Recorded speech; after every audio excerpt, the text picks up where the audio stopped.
It's dangerous out there in the Outer Worlds. There are mana queens, marauders, raptidons, and most nefarious of all, greedy corporations and their creepy moon-headed mascots. It's not the best choice, it's Spacer's choice! Beyond just surviving though, there are a ton of things that you can do to make your stay in the Outer Worlds a more enjoyable experience overall.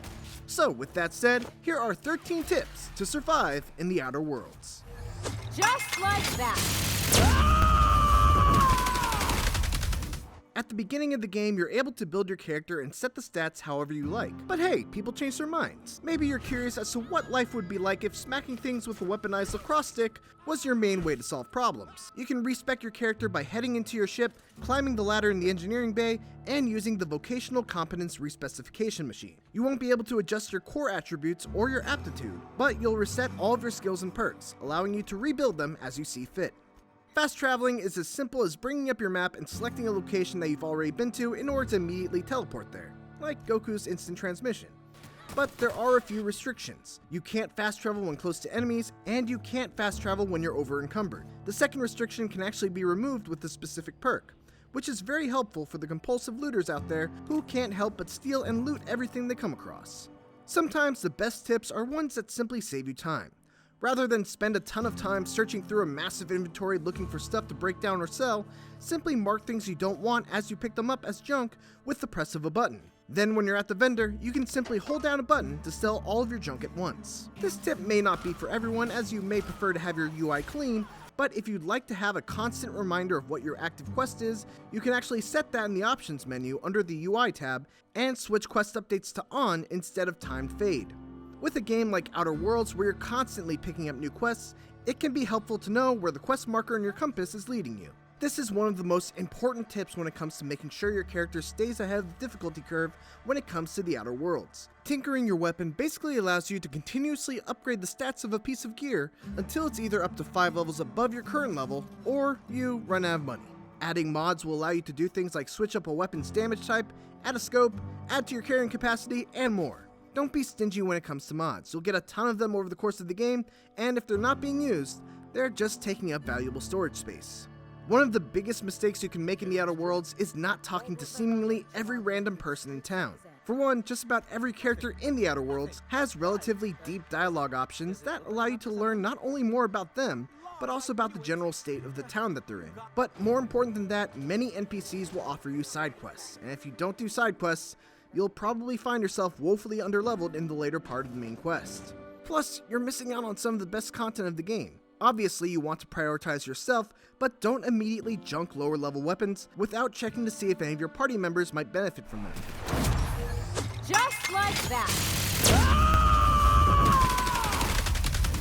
Companions can be very strong in the Outer Worlds, and by keeping them near your level, you'll be able to handle difficult combat encounters much more easily. If you find a locked safe or door that you're just a few points below the required amount in order to hack or bypass it, don't forget that you can use Consumables to give you a slight boost.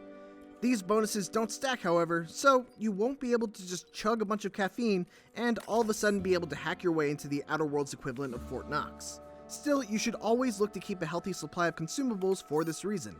If you find yourself constantly over-encumbered, one option is to head back to the ship and offload items that you still want to keep, but don't need to constantly carry around in the lockers right next to the exit. Whatever you put in these will still be around when you come back, making it the perfect spot to drop off mods that you don't yet have a gun or piece of armor for. Because of the fact that there are so many options when it comes to storing excess items, there's really no reason to be super stingy when it comes to looting. Obsolete weapons can be broken down for valuable parts, which can be used to repair your gear, junk can be sold for bits, and as we said before, mods can be stored and slide into better gear you find later.